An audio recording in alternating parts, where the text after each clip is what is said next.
Oh, appreciate everybody joining today, especially back east. I hope, Joey, you don't get rained out on us, that the rain stays safely Yeah. outside.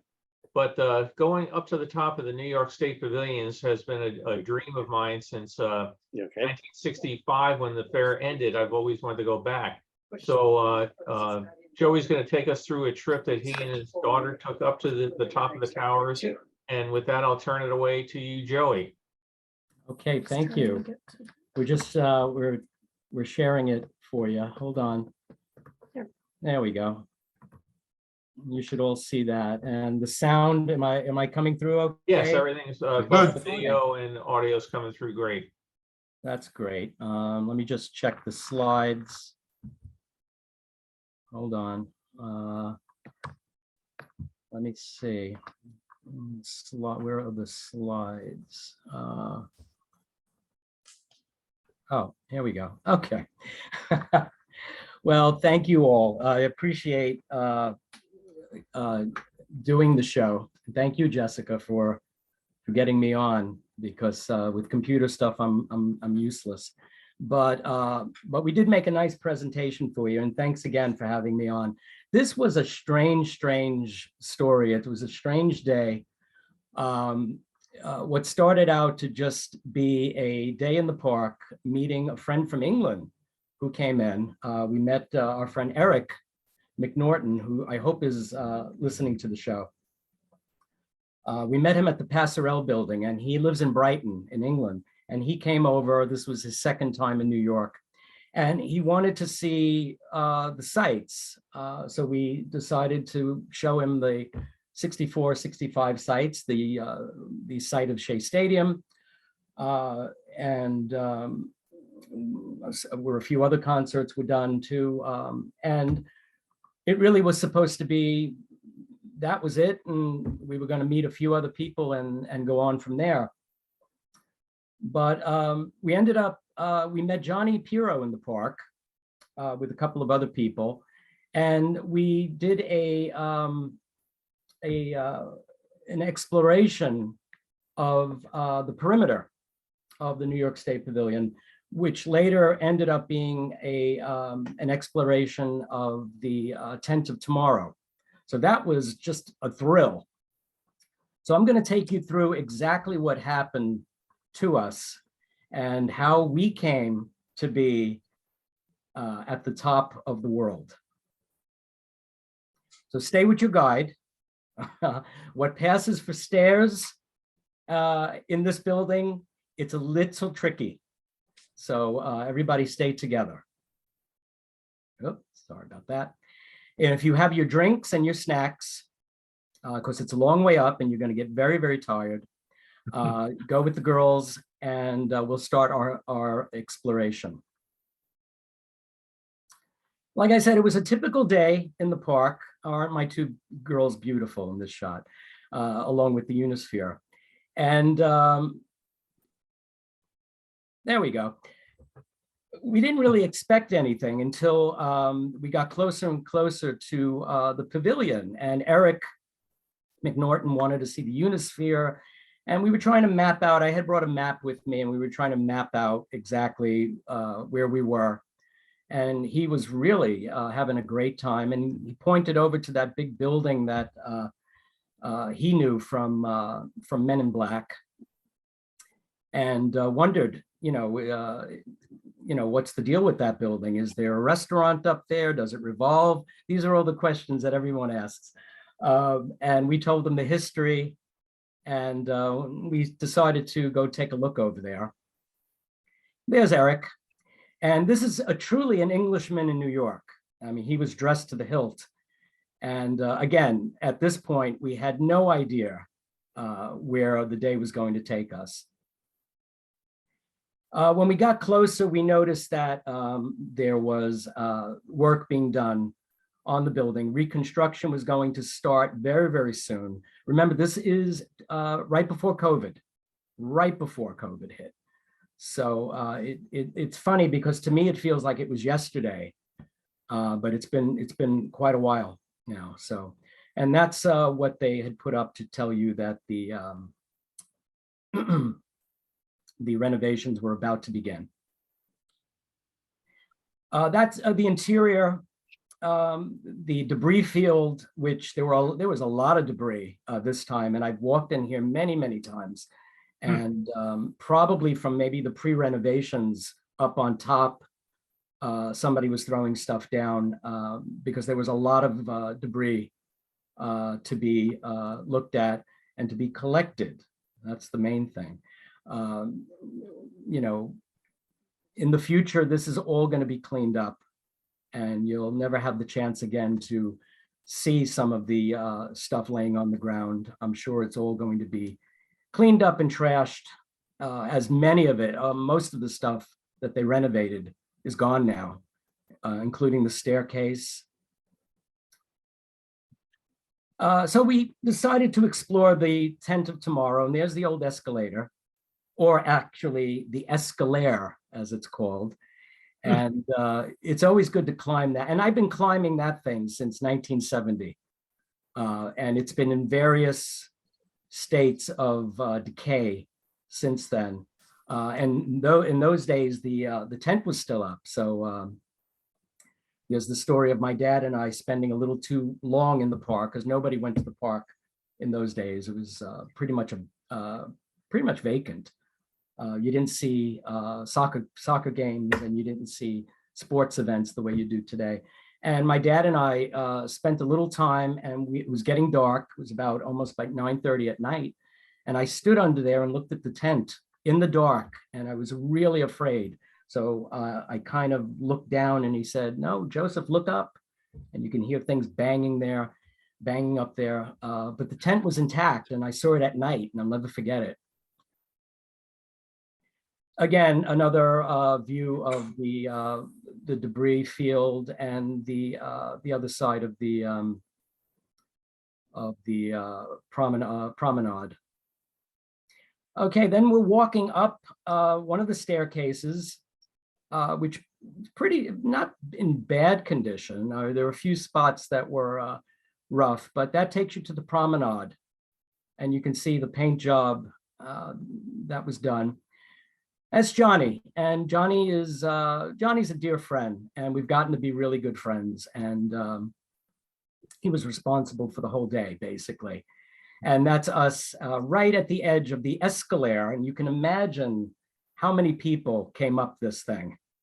And if you look closely at the ground, you could see, you know, like step mark. You could see the worn away marks where people had gotten off.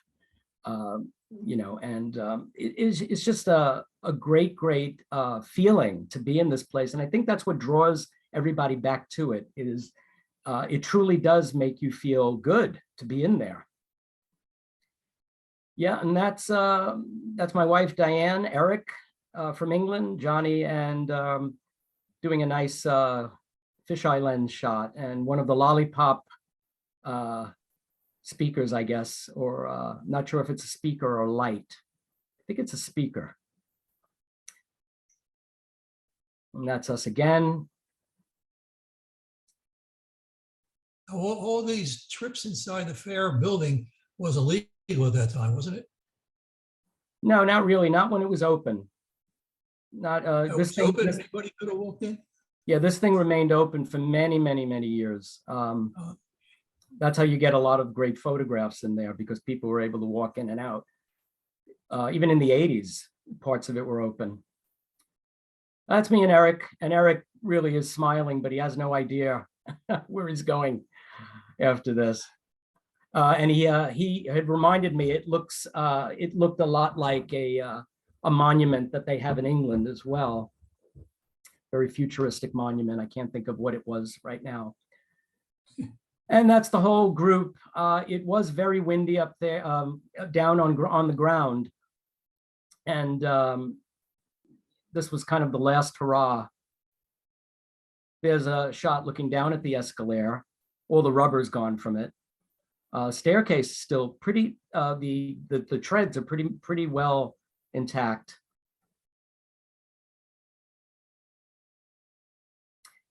There's a shot looking at the plaza area with the Sky Streak station. And this is an older shot because it pretty much doesn't look it looks a little bit like this, but more has come off of it and the area's been cleaned up.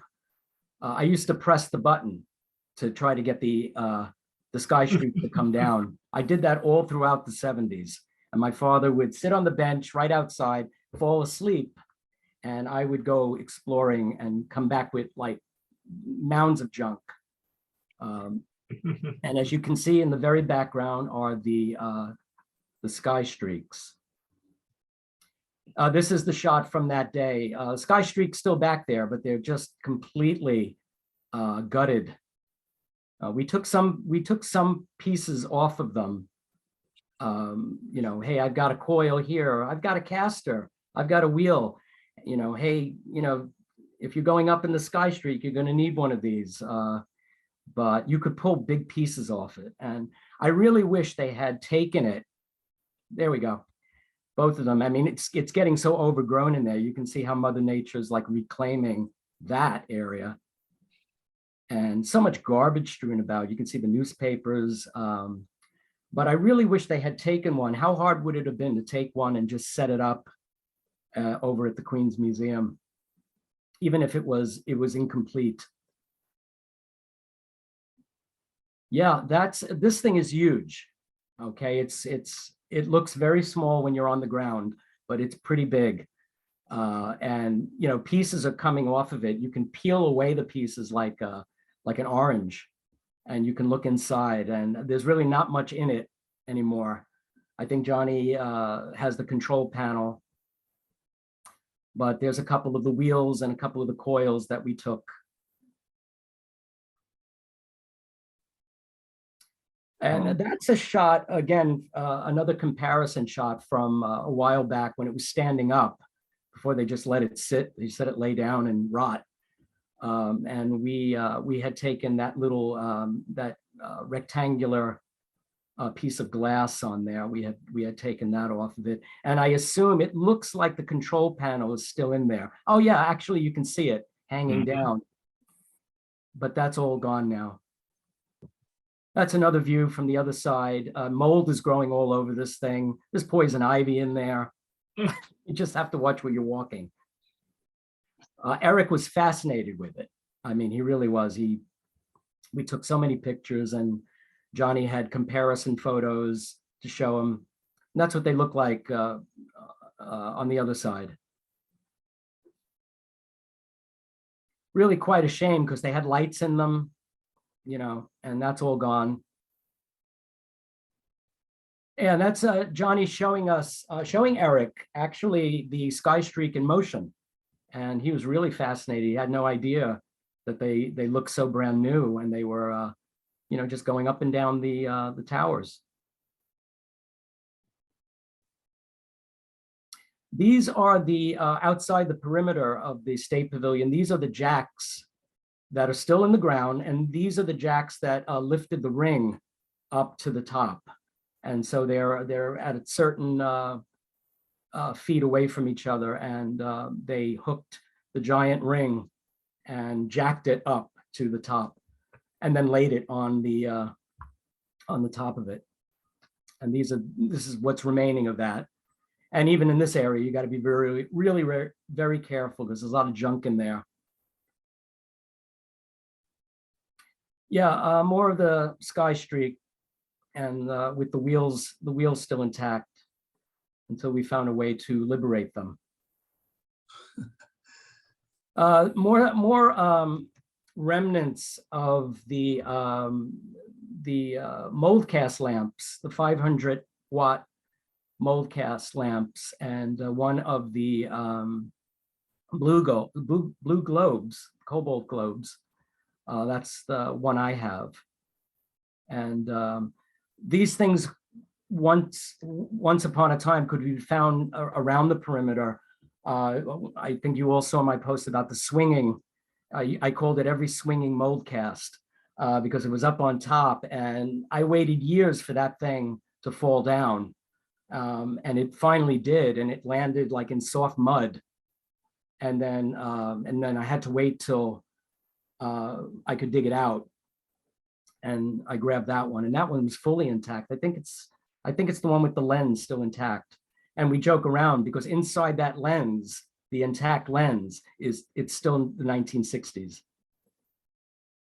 This is a mold cast lamp just laying on the other side of the park where the post office is. And they were doing some work there. And I don't know how it got there, but it must have been a lighting element there or brought over from the pavilion. It's behind the fence, so there's very doubtful that I'll be able to get it.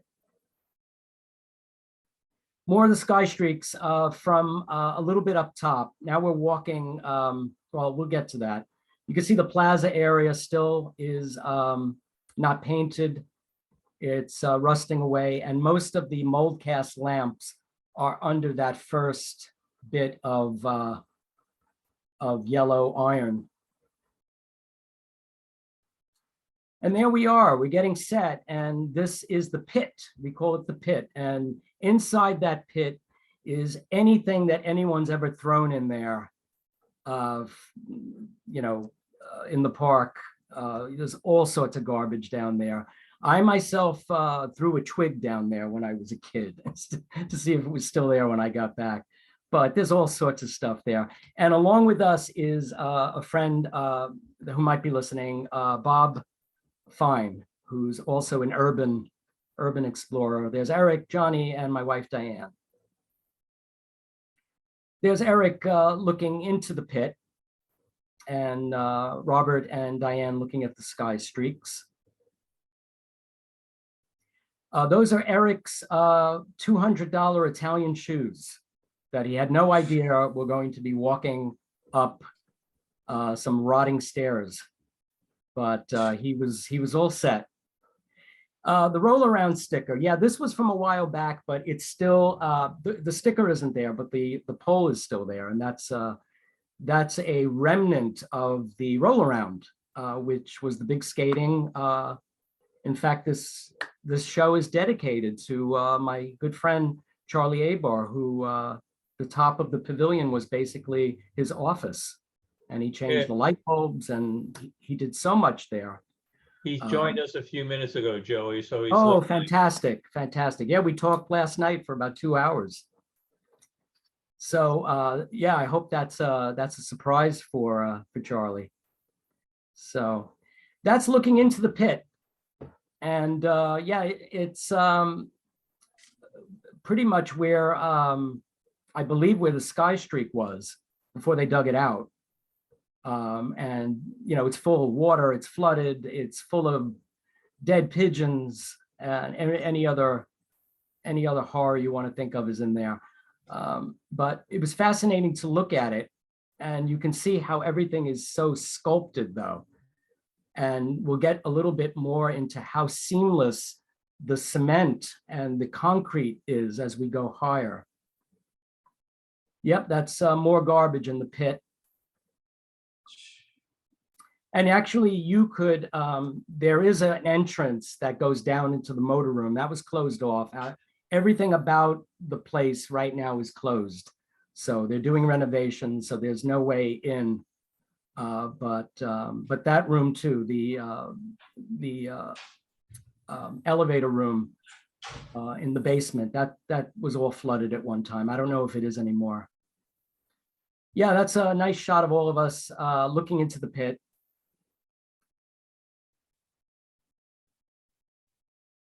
Yeah, we're going to start our climb. So that's another view. Yeah, so there's the door. Door is open, and who wouldn't walk in there? And when you go in there, it's like a try to explain it to people. It's like a cross between like a bank vault and like a big iron tomb. And you don't know what's really above you unless the light's pouring in, which it was. And immediately you feel like you're in a different place. It's really surreal to be walking in there. That's Eric walking up the stairs onto the first level. Most of the stairs on the first level are pretty good. Jessica had there's Jess. Jessica had a little bit of trouble with a couple of the stairs, but Uncle Johnny was there to get her over some of the gaps. Her dad was just saying, wow, wow, wow, constantly as I walked up. So it was just a big treat for someone that had always wanted to go up there. We were there during the fair too. But to get back there and to actually go up there before the changes were made was really, really good. As you can see, everything's rusting in there. A lot has been cleaned out, I'm guessing, because there's not as much really bad stuff like pigeon poop and dead pigeons. So a lot of it's been cleaned out. That's the underside of the staircase, which is like really rotted. You know, you put weight on it, and they're, I mean, I think what's a great testament to this building is that even with rotted stairs, it's still very, very strong. And you test your weight on it. And what's really something to consider is that if this thing collapsed while we were up there, there'd be no way out.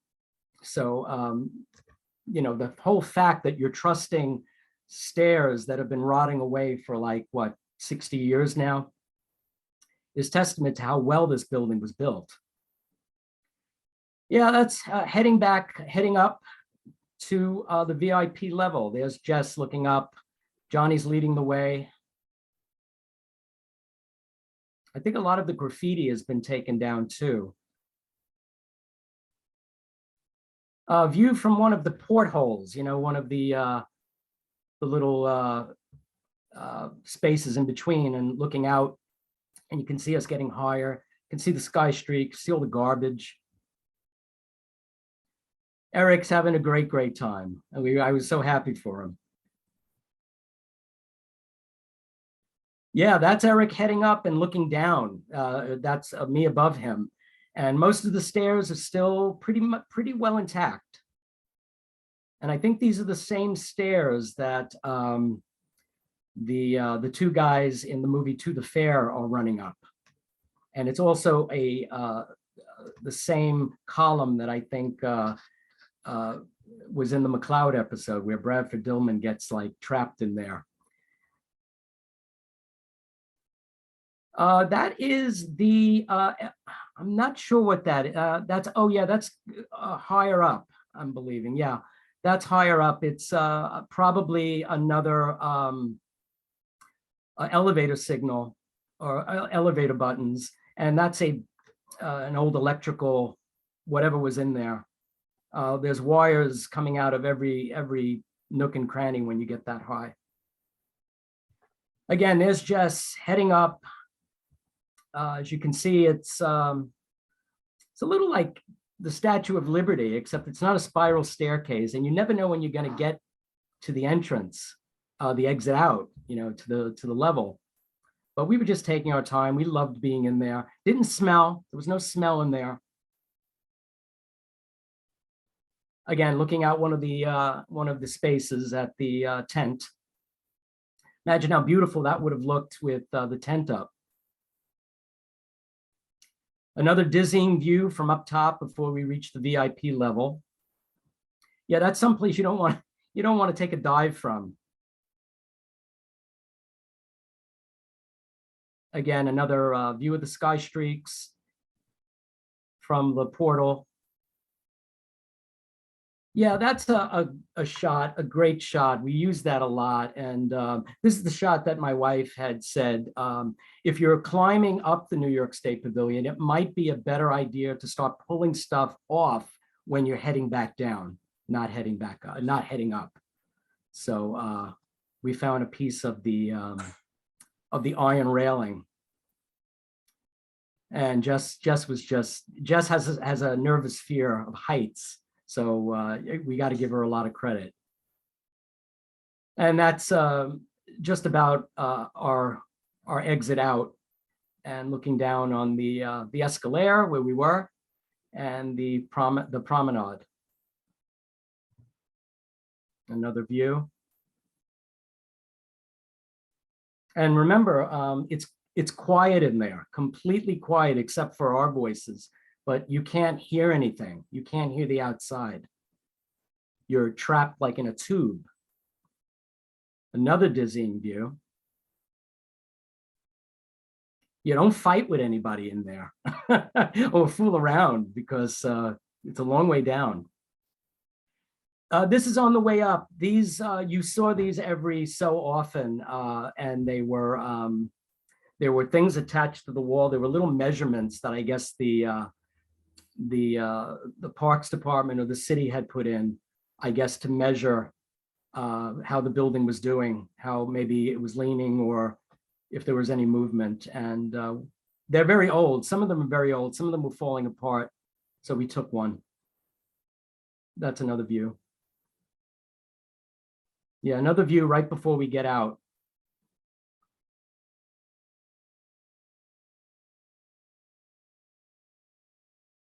That's the other staircase. I think that's leading up to another, it might lead up to the top of one of the columns. So we reached the VIP level, which was all enclosed at one time. You wouldn't have been able to see the back of it, all frosted glass. And we made it like a base camp. The girls didn't want to go up any further because of the height thing. So the rest of us did. And it's really nice up there. I mean, it's very clean. And the site of many pizza parties, right, Charlie? You're absolutely right. There we go. There are the doors. But still the handle attached. That would have been all enclosed, all frosted glass, and plants. We had that Bill had posted the picture of the flyby where you saw a house plant in there. And again, all the VIPs, but the VIPs this day were just our group. There's Jess and Diane posing. Interesting that all still remains, that didn't come down. And that's pretty secure too. We tried moving it and it's very, very tight. There's the again, the Sky Streak station with the door.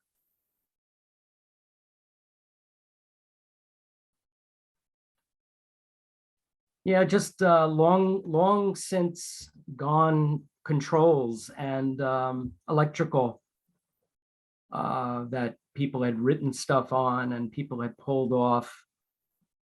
And the grate that was put on much later because that was all open at one time. This is a films by air, just to show you where we were. I didn't grapple down and swing out, just so you know.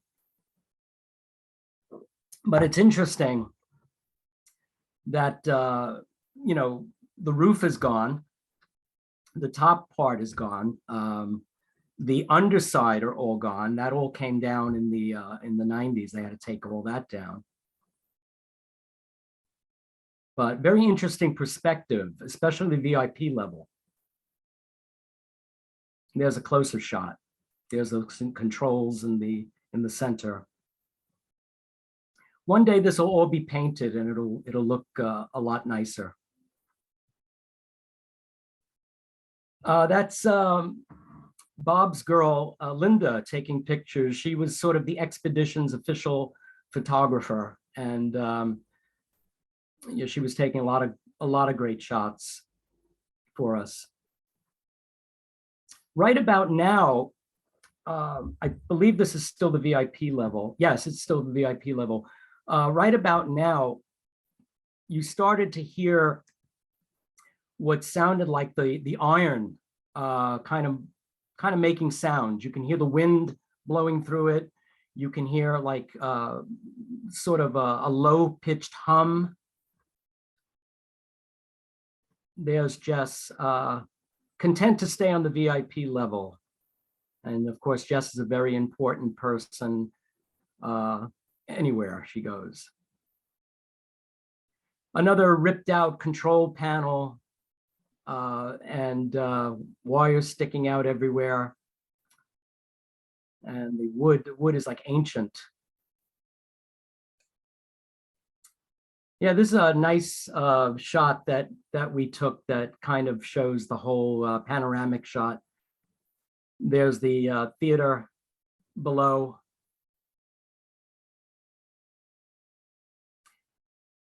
Onward to the next level. And again, it's all very lit. It's lit nice, but you could imagine at night, you wouldn't be able to see a thing. That is a shot from heading up. We're in the middle of, we're in between the VIP level and the next level. And it's amazing. That whole arena is just amazing to look at. And of course, no more map. I think there might be portions of the map that are buried, but most of it's all gone.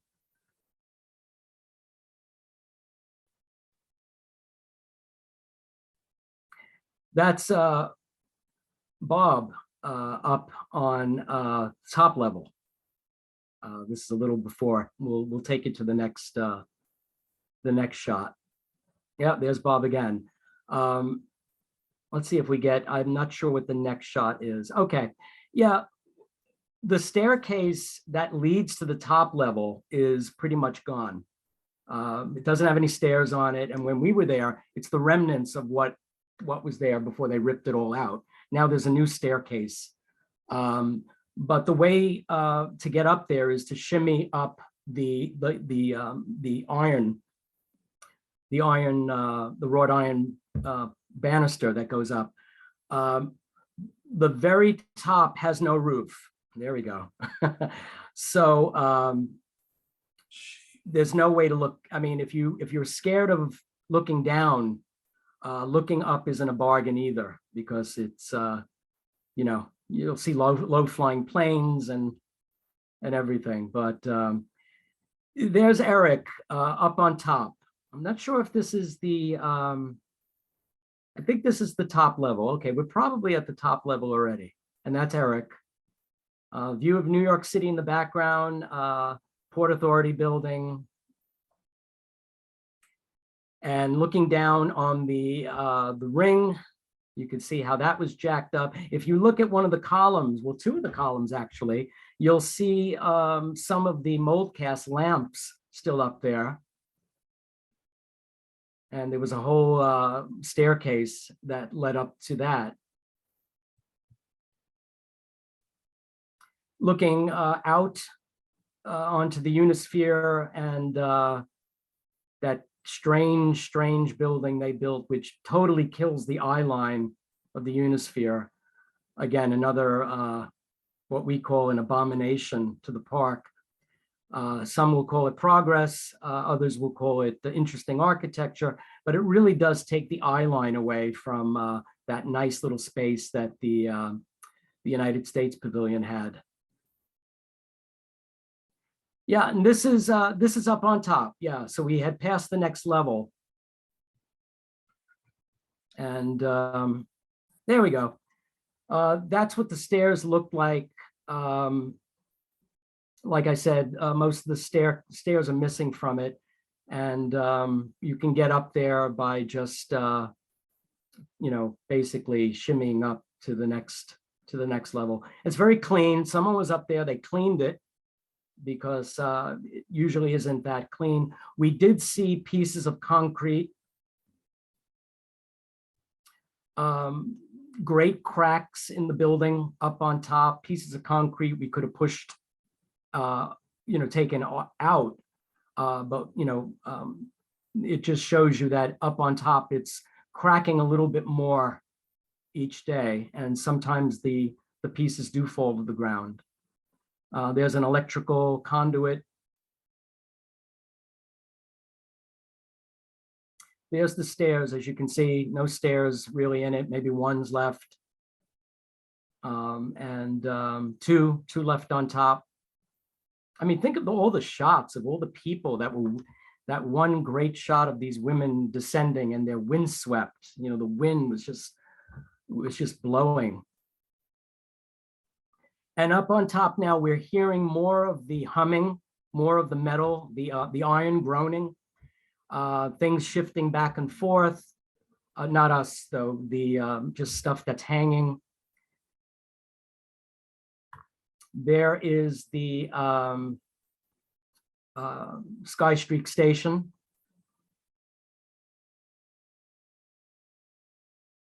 That's the view that we took of New York, of very different looking New York. It's not the New York City that I remember. All those other buildings back there, I mean, they're just too tall. But you can see more familiar buildings as you look further downtown. But that's what a wonderful view. And again, you don't hear anything. It's you know, it's quite pleasant to be up there. There's another view of the staircase, Bob in the background. Now, what I thought would have been an interesting thing, I think they saved this, they just restored it. And what I thought was interesting, if this thing was going to be trashed, was going to be taken out and lowered to the ground or something, this would be such an interesting exhibit to give to the Queen's Museum. And they could set it up, you know, inside, kind of like a staircase to nowhere. But they did restore it, which is good. That's the view looking all the way down. So, and looking into the pit. You notice that these decks are not fastened to the concrete columns. They're actually suspended from steel cables from overhead beams. Yeah, it's an amazing thing. And there's more graffiti. You could see, if you look closely, the graffiti of decades ago that still has like an after image, like a ghost image. People have been up there many, many, many times. I like to think that we were the last people to see it the way it was before the renovators moved in. Yeah, that's another view. Looking down those the staircase. There we go. Another view of the staircase. Let them eat cake, someone wrote. And it's amazing. I don't have a real fear of heights, but going to the edge and looking over makes you a little bit nervous up here. I know people, you know, during the fair, people just like, you know, had their whole body looking over it, but, and there was nothing on the bottom too. All that grading was put there. Yeah, Eric really had a good time, and he really had something to tell everybody when he got back to England. There's one of the cables hanging down that you can see in other shots, someone repainting one of them. And I think a section where one of the viewers were, where you could put a nickel in, or however it costs, and the observation, get a good view of New York City. Like hell, meaning no one except for Bob went to the very top because it was just very, very hard to get up there. And we told him to take some pictures up there, but it had no roof. And you know, it's bad enough when you're on the other levels, and the other levels have some sort of a roof on them still. But to go to the top would be like, wow, okay. And there's what the top looks like.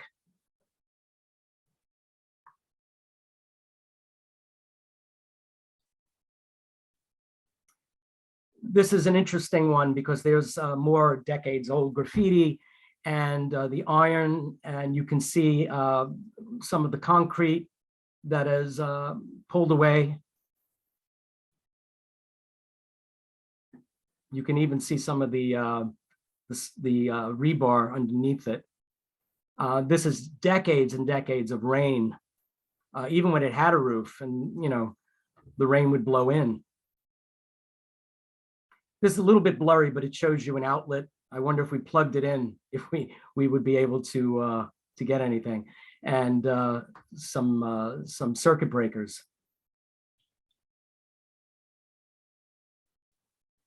Yeah, Johnny taking a picture of where the Sky Streak elevator, where the cement was perfectly cast so that the Sky Streak was able to almost conform when it went up and down, which is very, very interesting that they had to do it right the first time once that cement and the concrete set.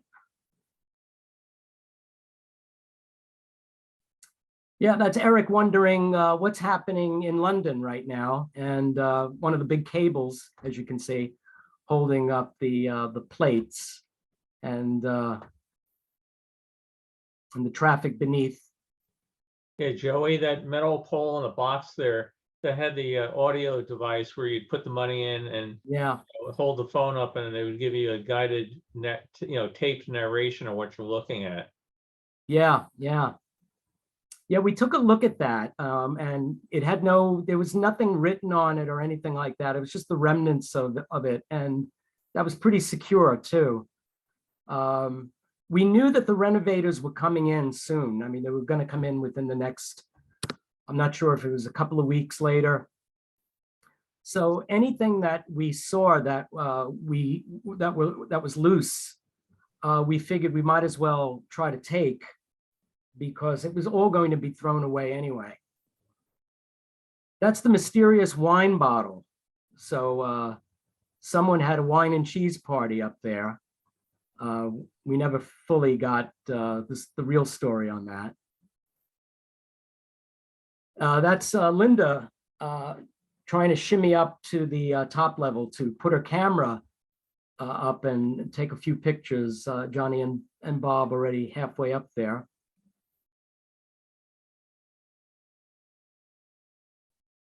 That's Eric thinking to himself, well, he's gone far enough. It was great that he came with us all the way up.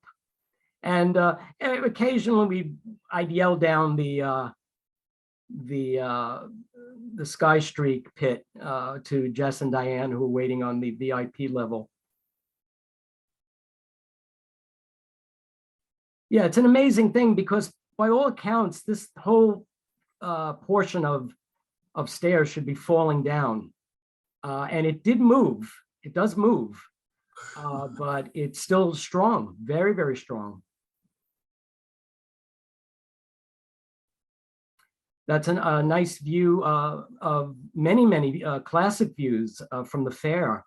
The same view of people standing in the same spot and looking out the same view. And as you can see, up on top, all the decking, all the underside of the decks are all down. And that would have been covered with a very, very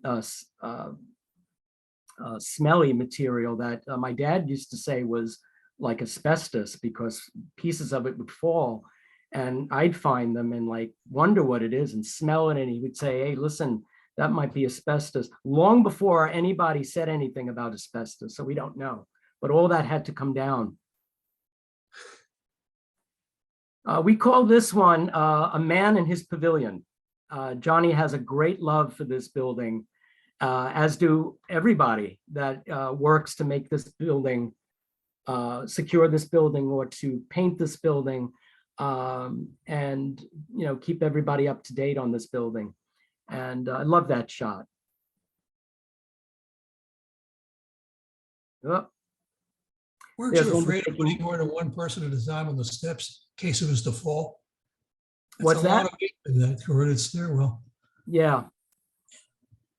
Yeah, well, Yeah. The way I look at it is as many, the United States Pavilion, when you're in there and you have like, you think to yourself, you know what, I'm probably going to be the last person to take this or take that or see this or see that, because one day this is all going to be gone. And hopefully the New York State Pavilion has many years left. But it's all going to be changed. It's all, probably not in our lifetime either. But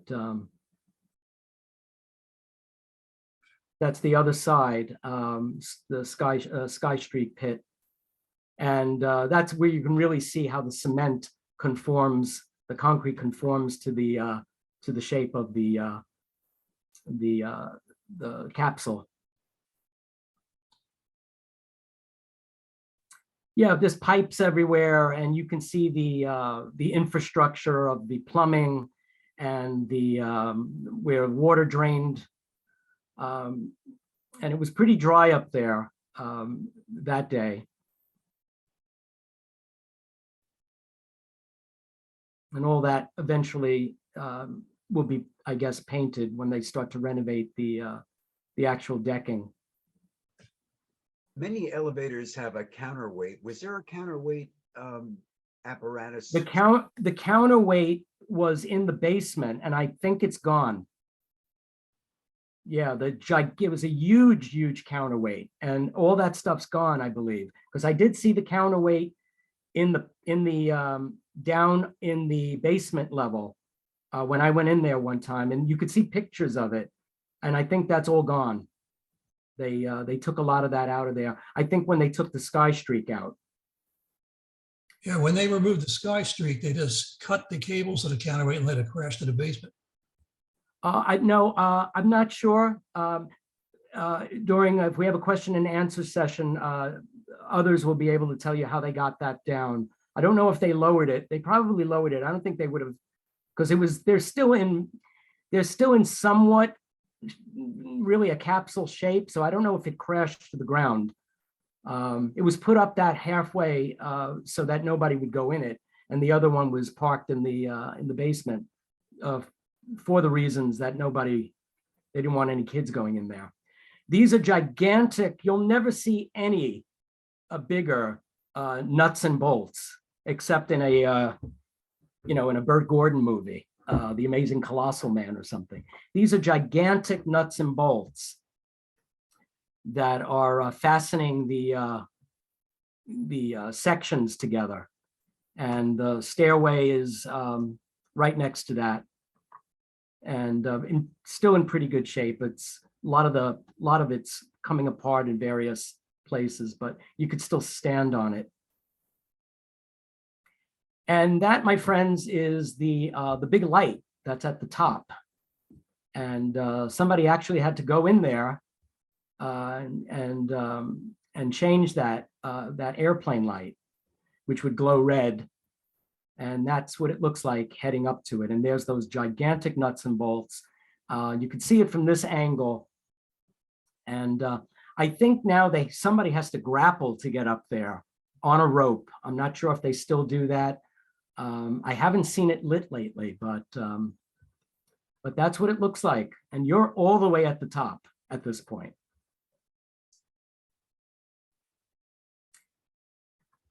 These are what I were told are drainage holes that were cut into the top deck. And you can look straight down. In fact, I yelled down to my girls from there, and we took a picture through there. But those are, you see them in various spots. And I had asked Johnny, what are all these holes for? And I think they're there so that, some of the water can drain down. There we go. You can see right through them. And that's the roof of the VIP level, I believe.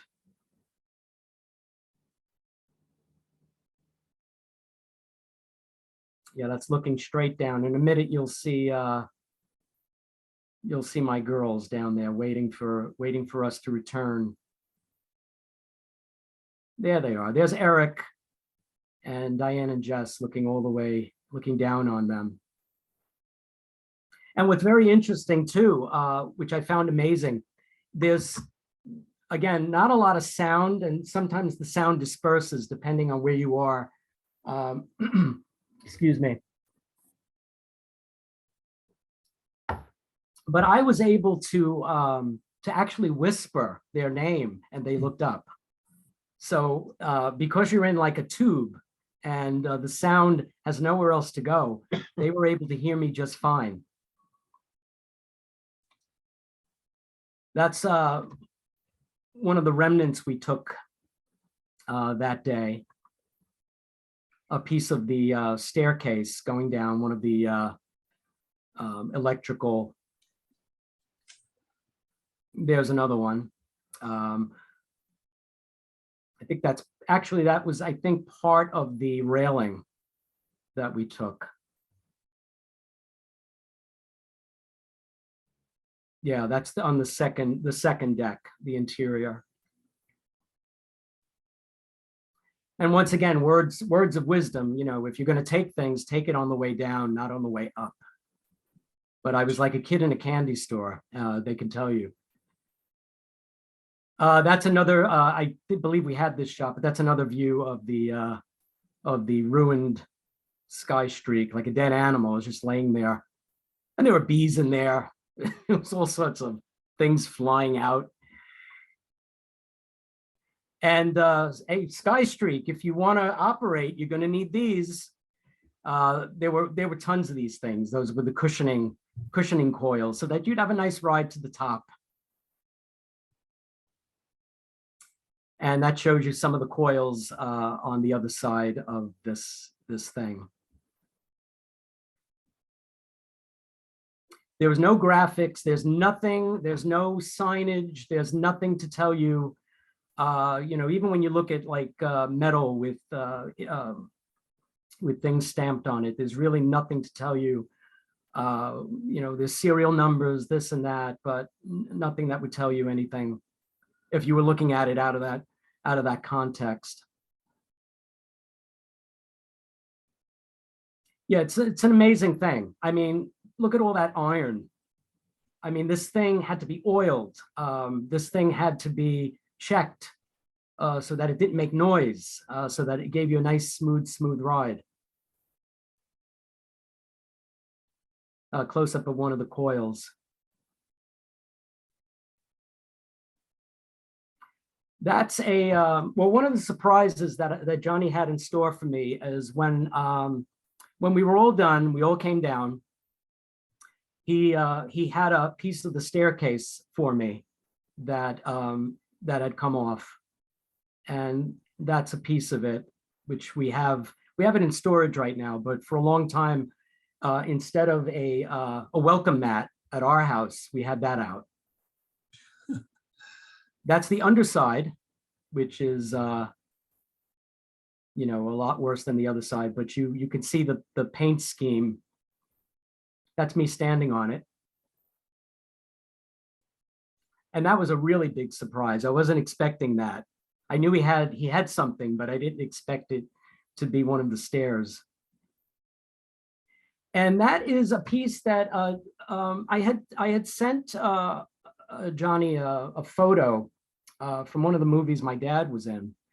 And I get this little letter in the mail, and inside of it is a piece of the tent, which I always wanted, but couldn't get anyone to lower me into one of the columns, because I'm sure there's a lot of pieces that are still in there. But this is part of the tent of tomorrow. And if you shine a light through it, it still has a translucent quality. So it's amazing, because I always wanted a piece and I wasn't expecting that. And of course, that's yours truly. That's the shot that we framed and, you know, took down a picture of my mother-in-law and put this one up. That's me at the top. I was just like a kid in a candy store. I just couldn't believe it. And thanks to Linda for taking that shot for me. And the view is unbelievable. I love the New York State Pavilion so much. I was telling Johnny the other day that back in the 70s, I used to send magazine subscriptions to the top deck. I used to use that as an address because I really wanted to live there. I wanted to live up there. So I said, well, I said to him, if you ever got any magazine subscriptions to the New York State Pavilion in 1973, chances are it was me sending them. I'd like to see the guy delivering them. When in New York, visit the New York State Pavilion and ask for Babs. That's for Bill. And it's the end of this show. It's not the end for the New York State Pavilion. Look at all those happy people up there. You can wave to them. Wave to all the happy people. And there's some good things that are going to happen there. So I think we just got to be patient. They're going to light it. They're going to paint it more, and you're going to have a great building to look at. What year did you say this was when you were up there? It was 2019, I believe. Yeah, that's what it said on your. Yeah, 2019. So How'd anyway, you get away with getting inside there, though? Yeah, that's the end of the show. So thank you so much. It really is really a good thing for me to get this out. So I really appreciate Bill having me on, and I hope you all enjoyed it. Well, thanks, Joey. As I said, I've wanted to go up there again since the fair ended, and if he stops sharing, then we can see everybody again. Yeah, all right, let me stop. I guess I'll stop sharing here. There we go.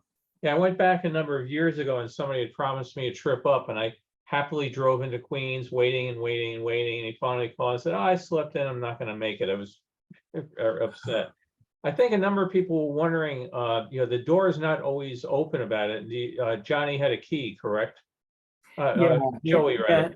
They have keys. Johnny Pirro had a key. Yeah, they have keys. I guess they need them for whatever they do work and this and that. So it really was sort of a situation where I got asked, do you want to see the rest of it? And I said, well, more of the promenade, I'm guessing. He says, no, do you want to go up? I go, where? Up to the, so it's a VIP level. I go, yeah, okay, VIP level. Basically, it's right there. You could see it. I said, okay, I'll walk up a short flight to get up there. And then from there, it was like, you want to go further?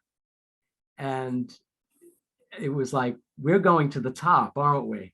And it's just amazing. So that's how it all, our intrepid group, just very, very, very unexpected. And the weather conditions were perfect because it wasn't windy. It wasn't rainy. It wasn't a nasty experience going up there. Yeah, Carol and I went back when we met Johnny at the pavilion, but it was the middle of winter and it was colder than hell. And I got a picture of a wheelbarrow totally full of frozen water. And even if he had offered to go up to the top that day, it was just so damn cold, it would have been a killer. I got a big kick here. Let me read you one comment that came up in the chat, Joey. It was here, Darren Simon.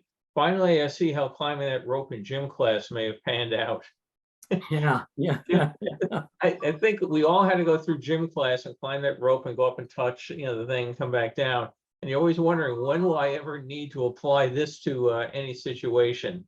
And there was one right there. It's very funny too, Darren, that during the 70s, there was a rope that everybody used to see hanging down from the VIP level. And this is before they had any security. This is before anybody took a big interest in making it look nicer. And that rope hung there for the longest time. And I'm sure it was a rope. And that's how many people got up there. A lot of the big steel doors were locked, and they were locked for a long time, except for times when you'd go there and you'd see them open for some reason.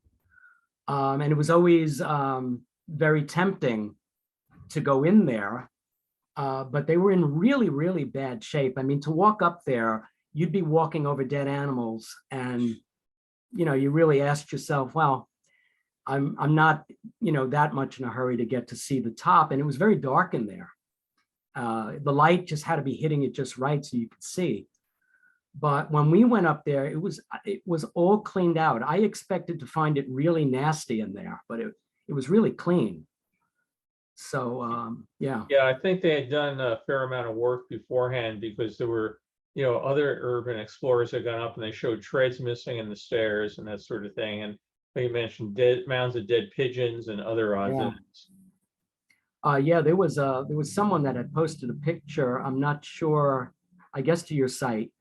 Someone had gone up there and went actually to the top and is hanging. They were like sitting in between the iron girder. They must have found a way to, which is, I don't recommend that. There's another shot of a guy that from years ago that was sitting on the ring. He was sitting on one of the rings, just watching the clouds go by. So there have been a lot of daredevils. There have been a lot of people that wanted to see, where this staircase would lead. What's going on with the sky streak, and it's just very. The building is such an interesting building because unlike the United States Pavilion, you can see through it. There's not much to really, I mean, you could look through it. You can see what your next turn would be. And there's a lot of curiosity there. Whereas the United States Pavilion, it was so much to see in there that, once you were in there, it was just, everything was dark and everything, like exploring a haunted house. And the New York State Pavilion, it's just a very breezy way of seeing what's left. And there's not much left, really. Decades and decades have gone by. So you can just imagine when this thing was first abandoned, it was still pretty much brand new. Yeah. They only had 2 years of use on it when they walked away from it. Right. And it's interesting. I always thought it was interesting. And Charlie could also back me up on this. That interesting to realize when the sky streak became how operational it was when the fair ended. I mean, in the years to come, when it's actually stopped working, maybe due to all the rain and due to all the neglect. I heard a story that it was still operational in 1967. But they had to get it up there. So someone had parked it. And Charlie, I don't know, did you park it up there? Well, there's a long story behind that, and appreciate you giving this particular lecture. Thank you so much, both. Oh, Bill. you're welcome. That was some conversation we had last night. Yeah, very interesting to say the least. But when I got there in 1970, actually, and I started working at the pavilion in 71, the sky streak elevator was inspected on an annual basis. And since I worked at the pavilion, and as I told you, I used to skate over at the New York City Pavilion and knew most of the people there. And then eventually wound up working at Roll Around in 1971. I became friends with a lot of the Parks Department people, and Nick Ficera was the park engineer. A really, really nice guy. All the time had an interest in the New York State Pavilion. And on occasion, he and I would go ahead and activate the controls to get this elevator going. Every year it had to be inspected, by the way. There was a requirement from the city of New York, regardless if the elevator was stationary or not, it still had to go through a inspection. And the last time I was there in 74, and there was a couple people that I got to know later on through Bill's website. ironically, some of the teenagers that were there watching, they might have been skating and came on out of the rink, saw me, and also saw when we elevator. Now, how that elevator got parked was by an override key. And both Nick and I decided to put that elevator up where you saw it, the last position, because we wanted to prevent vandals from going in. Now, the other one that was down in the basement actually was inoperative. We didn't touch that one. Had I ever rode in the elevators during that period in the early 70s? No, it was too risky, and nor would Nick or any of the Parks Department people ride in it as well. So that's the story behind it and how it got parked. And we just felt at that point, because there was a lot of vandalism going on in the park, that that was one way from keeping anyone from riding the elevators. Now, the door that you went through was actually bolted. At first, in 71, you could use a key like you did. And then what happened is there were people finding a way with screwdrivers and credit cards maybe to slip through the lock and open up that door, force the door open. So the Parks Department put a big 2x4 across that door from the inside. And the only way you can access the tower was by getting a ladder. And that seemed to be the main access way back. I want to say that happened around 73. So there's a little history there. Yeah, that, and that's some lock too on there, because I remember as a kid saying it's like no lock I've ever seen before, and this is like an immense iron door. So yeah, it kept a lot of people out, and occasionally you saw it open, and you'd take a peek in there and not go any further because it was dark, and there was you can hear pigeons in there. Did you ever think what would have happened if somebody came along and locked the door while you were up in the towers? Would you be able to get out? Yeah, well, we try not to think of those things, but it is interesting. The park was the day we went. It was very interesting. The park had no events, and there were very, very few people. And they do have patrols and this and that, but we felt totally safe in there. I was cautious about the stairs because I had heard a lot of the stairs were gone, and you'd have to kind of jump to one level to the other. But there were really a lot of stairs left in there, so it really was just like widening your step a little bit, and it felt really secure. So it wasn't even that it was the staircase was shaking, which it never did. Now, when you got to the top, you have to admit, did you stand up there and look at me, Mom, at the top of the world? Yeah, top of the world, Mom. The group could tell you that what you kept hearing coming out of me was, "Oh wow," "Oh wow." I was so happy to be up there that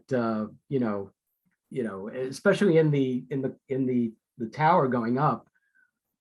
Someone turned and said, when is he going to stop saying, "Oh, wow"?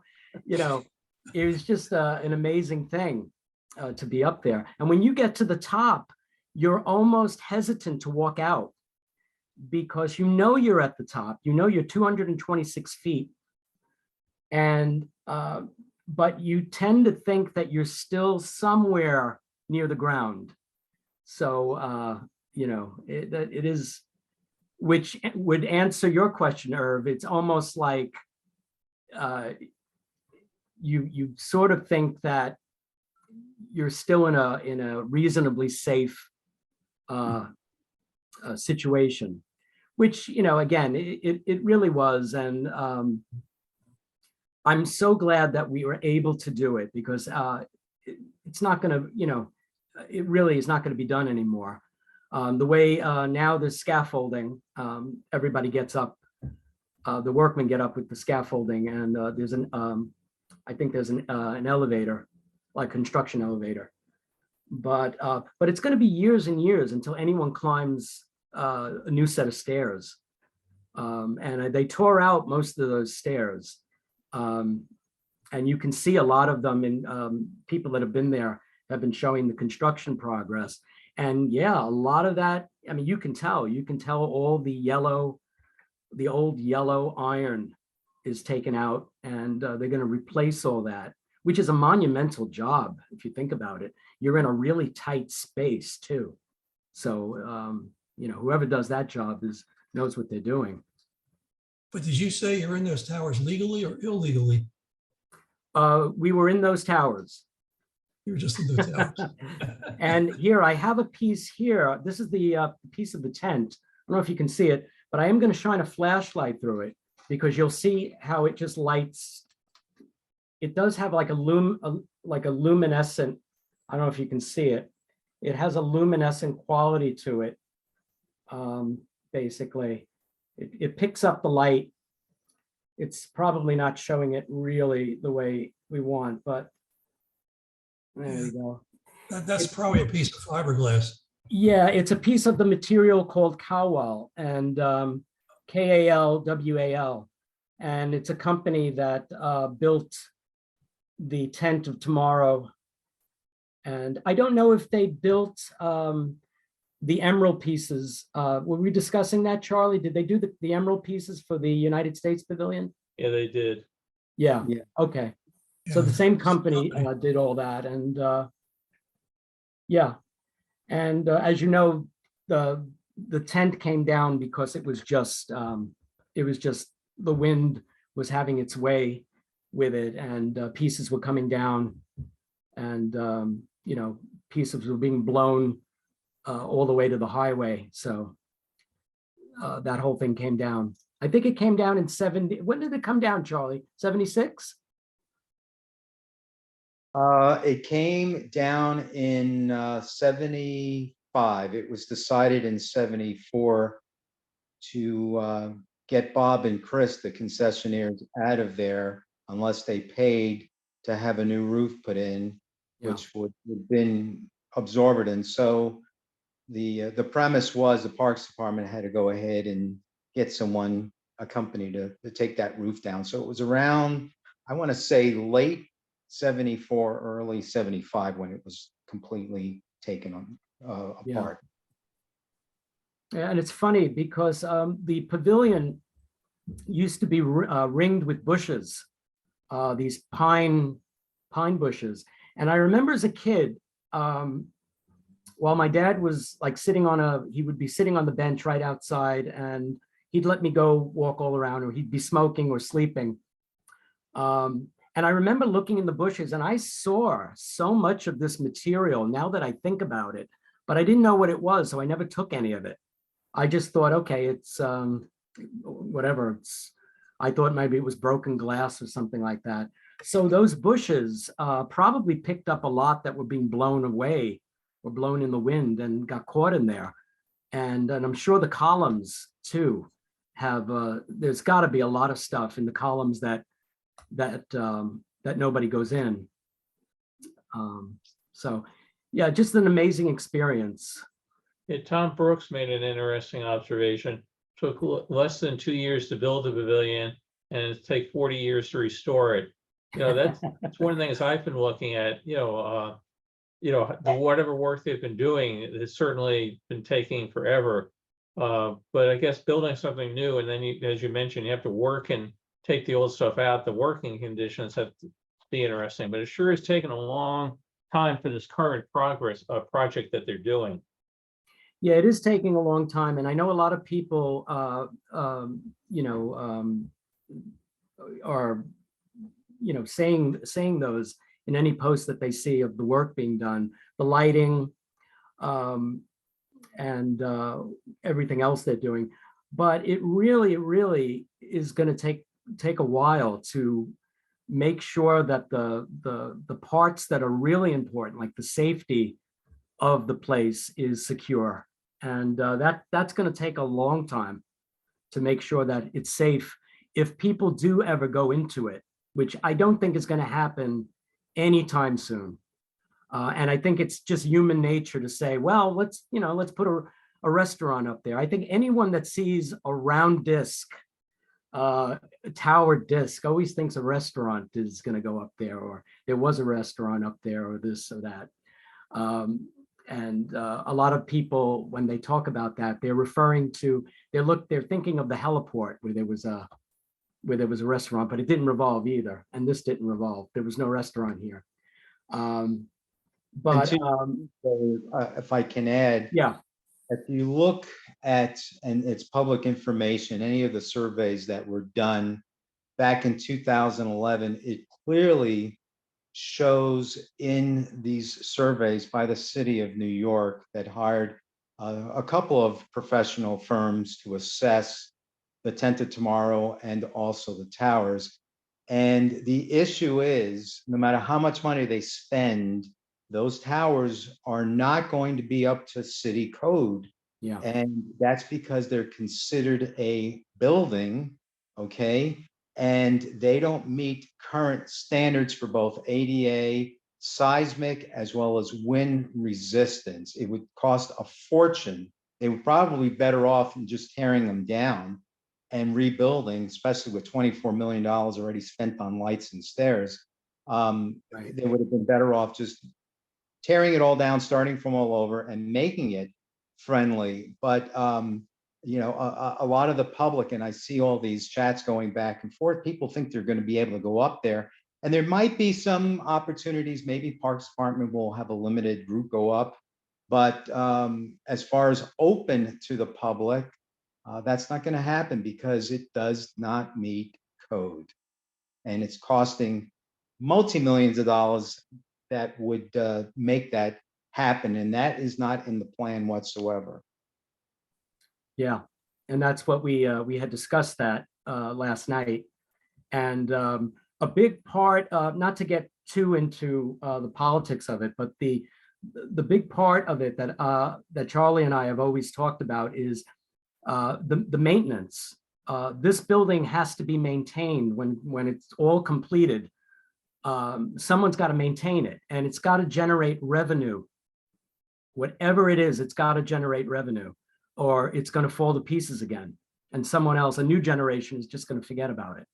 So either the Parks Department, who let it go, originally, the city, not so much the Parks Department, because the Parks Department are there and they're doing whatever job that they're doing. And, they're maintaining a huge park, which happens to have some wonderful survivors of the fair in it. If Flushing Meadow Park if Moses had gotten rid of all the buildings, they'd been, really, it would just be just a lot of flat land with a lot of soccer games and a lot of, sporting events and the theater maybe. But what keeps us going back to this is the fact that this is a beautiful, beautiful structure. And you see something new every time you look at it. Everyone looks at this building. And it's funny when we're in the park and we see tourists like Eric, when Eric was there, he just couldn't stop looking at it when he got off of it. When we walked away, he couldn't believe he was up there. And it's just anything that gets built has to be maintained. And it has to generate some sort of revenue for that maintenance, or else it's just going to be a showpiece that's got no purpose. And I think Charlie's right. It's going to be a long time before anybody takes a trip up there as an observation. Really, if it's an observation deck, the generation that lives now, they get very, very, they have an attention span that is like this big. And that would get pretty boring after a while. So it's got to maintain, it's got to generate some other purpose, I would think. And I think Charlie would agree with me. Well, what they should do is put an Apple store up there, and there'll be a line of people waiting. Yeah. If you look, there's a new observation deck called the Edge up at Hudson Yards. You've probably been up there. And look at the money they're generating. It's about $25 to ride Yeah. up that way yet. I've never been, these observation, are you talking about the one where you're like off of, you're off of, Yeah, off the Upper West Side. It's at Hudson Yards, the north oh, end of the High okay. Line. Yeah. That's, I've never been there. There's another one that's near the Tappan Zee, the old Tappan Zee Bridge. It goes across the Hudson. It's a walkway that you can walk across. That's And that has an observation a railroad bridge. platform. But I've never been to any of those. But this is the one that everybody wants. This is the one that everybody wants to go up there, and hopefully maybe one day. But again, I doubt in our lifetime. There's no one writing a check for this. Really. I mean, all you need is a billionaire to write one check, and maybe the fact that it's in Flushing Meadows and it's not Central Park, or it's not in a place that has a lot of revenue. But they're lighting it well. They're making it look beautiful for us. So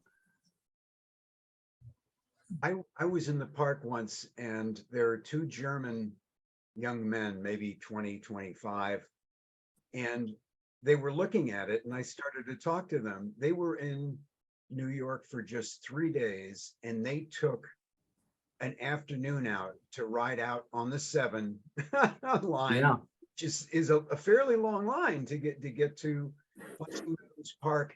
And they said, is that where Will Smith battled the aliens? They had yeah. way out there just to see that. So, but then again, you can't charge people for looking for it. So I'm not sure where the money is going to come from for that attraction. Yeah, I don't, well, there was that contest a while back that people were drawing there, and there were a lot of interesting designs, but I don't know how feasible some of them were. And some of them really, I don't know what some of them were. I don't know if they were going to generate any kind of revenue. I mean, you don't want the tennis association to get at this thing too, because, they've already taken up so much of the park. And that's where the money seems to be, though. So, I mean, who's to tell, but yeah, I've seen tourists too, and they're just fascinated. They're taking 100 pictures of this thing from every angle. And it's nice when you meet them, because you know who the tourists are. And I love explaining to them what this is. And they know it from Men in Black, or, a little further back, you may know it from the McCloud episode, Well, where the he's, McCloud episode, Joey has the key in how you restore it. You get a billionaire to go up, and then you back a car up against the door, and you don't let him out till he writes the check. until he writes the check. Yeah, make sure he has a paper, has a checkbook and a pen. Yeah. And yeah, you just trap him in there. Yeah, you were mentioning the aircraft light. I remember when somebody filed a complaint with the FAA that the light was out, and the city had to pay somebody $10,000 to go up there, because at that point, since when you were there, I think they had replaced some of the stairs, in the tower. When he went up, there was big sections missing. They charged him $10,000 to go up and rappel up to the top and everything to get it fixed. And then about 60 days later, the light went out again, and they called him up, and they had supplied a bad light. He said, "Yeah, I'll replace it again for $10,000." So you think $20,000 spent right there to put a light bulb up on the top, and Yeah. It was actually kind of amazing that the electricity still worked up there that long a period of time. Yeah. I don't know. Charlie might be able to tell you where the electricity comes from that lights that light. Charlie, was the electricity, we talked yesterday, the electricity was working when you were there working at the roll around? Everything was intact. And as I alluded, every so often I would go down to the Theaterama building and hit the switches in the electrical control room and light up the towers, which would also feed the power for the elevators. Now, the conduit going from the basement all the way up to the top, as Bill mentioned, to light this nav aid, this navigational aid light, that had been replaced at least 2 or 3 times in the last 40 years. Wow. So it's not the original wiring. It's been replaced. Wow. Yeah, that's very interesting. I mean, it's funny. It has no roof. So it's, I don't know who goes up there to change it now, but They changed it over to an LED light, so it's going to last for many oh, it's more gonna years. last. Okay. Okay, sure, sure. It'll last a lot longer. Yep. Yeah, very interesting. Especially when you're near the top and you can't see the light, because we didn't go up and over, but you're right beneath it. And you say, wow, I am like, and it's at that point, since you're enclosed, that it's just silent. You don't hear anything. You're just like covered in thick concrete. So you don't hear much. Well, I don't know about anybody else, but I'm jealous as hell. Does anybody have a movie of how they jacked up that ring girder? That would have been something to see. Yeah, I've got a Yeah, I lot of, don't know if there's footage I've of got a lot that. of Is there still footage? pictures of it, but Yeah. no movies. Yeah, and I mean, it took a while for them to jack that up, I guess. They did it in stages, right, Bill? Think about 2 days, they got the whole thing done. Because basically the way it works is that, again, I can show the picture then as a talk, they jacked it up. And then if you look up at the top, there's steel pieces that go through the columns underneath the crown that hold it up. So they basically raised it all up, put those steel pieces in, lowered it down, and the weight of the crown holds the steel pieces into the columns. And Yeah, no computers, no anything else. The guy who provided the photos to me, his dad had been one of the crew putting it up there. And they basically just said they jacked it up and, they had motors at each of the columns to jack it up. And they all had to coordinate, okay, you guys ready? Pull it out. This, I think it looked like it was steam driven, Yeah. raise it up or hydraulics, okay, everybody level on your side. Let's do a little more. Come back tomorrow, we'll finish it. But I think he said it was about a 2-day exercise to get the roof up to the top. So if you ever wanted to demolish that building, you probably have to take it down the same way in reverse. Yeah, but yeah, it's a tremendous, when you look at the columns are just, they're just huge. And They're 100 feet high. I was told, Johnny had told us that the columns were built with like a slip, I think, Slip form. slip mold type of design where, they keep putting various pieces up and something with the like a slush molding type of thing, like you would do with a mold. But and you can see, if you look at them, you can see the different colors of the different portions that they had to keep building up on. And they're just an amazing thing.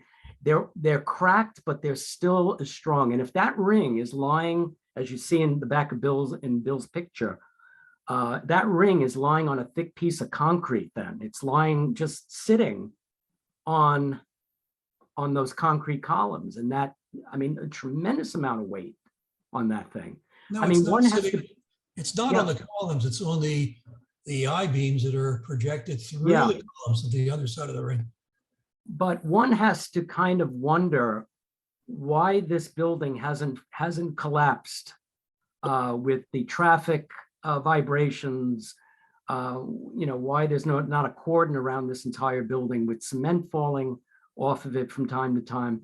So again, I think it's really a testament to this design, to Philip Johnson's design, and how they built it, how these guys came there and they put this thing up. Let me add to that, Joey, being the fact that the crown no longer has the weight of the fiberglass and all of the attachments to the roof, the survey that I read said that it lost about 30 to 40% of its original weight, being that the roof, the fiberglass roof was taken down. Right. Therefore, there's the reason why this whole thing has not fallen completely apart. And there are several major factors, and I certainly, if anyone's interested, go to the Park Department website and you could look up with the Freedom of Information Act, any of these documents. But long story short, there are really, really major concerns with those columns because of its foundations and because of a lot of different issues, which I won't go into. But it's certainly interesting throughout all these years. It still survived, hasn't shifted. It certainly is, who knows how much longer it'll last, but it needs work real quickly, to say the least. If they want at the Parks Department in the city of New York to keep this 10th of tomorrow up as a structure. Otherwise, there will be a day it will have to come down. And we're running out of time. Yeah, you're right. The concrete columns are sitting in wood piles. And I think what's holding it up is the ring girder tying those 16 columns together so they aren't leaning. Yeah, and a lot of those cables already had failed. And as soon as a few more popped loose, then you're talking about the crown actually falling in. And that was also surmised in the surveys that were done back in 2011. You're talking about where the cables connect to the ring girder, the tension girder at the center. The tension ring itself, the center, Mhm. well as the outer portion of the crown where they attach the, I forget the fins, that they have a certain name for those fins where they get attached. A lot of them have already failed and they've pulled through. They haven't actually, I think maybe one or two has actually dismantled, but there are several where the strands have split. There's some great pictures that were taken in the survey, and it's very, very alarming. And it goes back to the original surveys that were taken maybe 20 years prior to that. Unfortunately, if those cables continue to pull away, either on the tension ring, which that is slowly but surely falling apart, or on the outer fins, then you will have a case of catastrophic failure. And that's what the report calls for. Yeah. Ugh, scary. Well, Yeah. it's been that way for 30, 40 years. Guess what? Still It there. survived. It's and It's still here. Yeah, Amazing. and any one of those plates come down, it will be a tragedy. Because probably the without the VIP level is one thing, because we were discussing this. It's much lower and it's a little bit off to the side, but any of those top plates come down, they're going to fall right onto the Queen's Theater. Yeah. And that's going to be really, really bad. I mean, you're talking, it's high, it's 226 feet. Yeah, it's like an accident waiting to happen. You know, so but like we said, it's still here. It's the last survivor, basically, of disregarding the Unisphere. It's the last survivor. When you think of the fair, you instantly think of the New York State Pavilion. We lost the United States building, and they couldn't find a use for that. So maybe, hopefully one day they'll find a use. Someone will come up with something where you'll have someone that has such an interest in it that they'll have something that they really want to do with it. And just think, when that happens, Joey, you can sell the parts back that you took for a fortune. Yeah, that's I true. like Bill's idea, making it an Apple store. I think that certainly would bring a big crowd. Yeah. Yeah. Yeah. The line up the yellow, which goes staircase of the immense. That's I'm surprised that at one time it was supposed to be a museum of aviation. I'm thinking, and I'm I think that surprised was Charles's idea. Yeah, that was your idea, right, Charlie? Yeah, Frankie Campione and I came up with that idea and proposed it. It took us several years within the Parks Department. And just to let you know, we really spent a lot of time, a lot of effort. I was flying back and forth from the West Coast to meet with the people at the City of New York.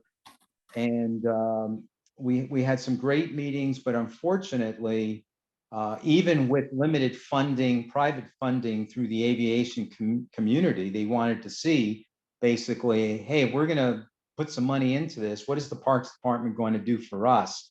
So the Parks Department response was, we're just the landlord, and you want to do anything, you got to start from scratch. And if the building needs to be stabilized or whatever, you're going to have to put that money in it. As a landlord, we're not going to do it. Yeah, So that probably included replacing the wood piles. yeah, that did. And it's going to be very difficult to find a concessionaire to come on in there. It really and truly is. Beautiful building, beautiful structure. Everyone loves it.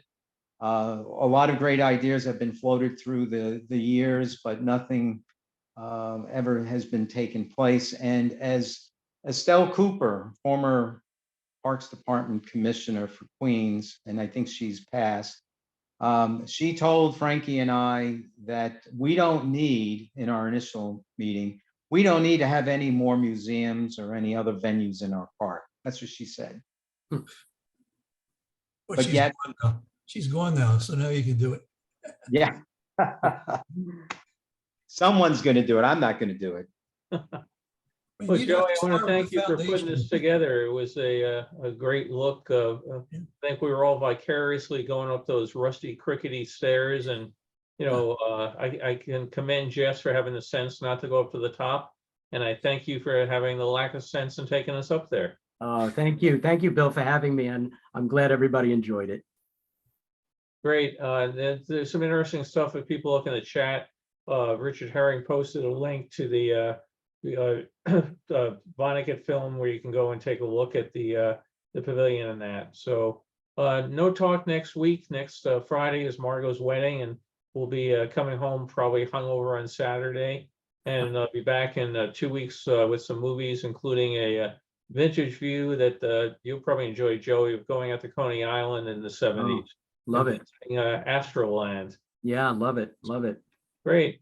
Well, thanks all. I hope the rain treats you well back east, that you don't get flooded out, and we'll see you in 2 weeks then. Okay. Take care, everybody. Thanks a lot, Take Joey. care. Oh, you're welcome, Irv. Take care, Thank everybody. you, everyone. Have fun with the wedding. Thank Yeah, you. congratulations, Bill. Thanks.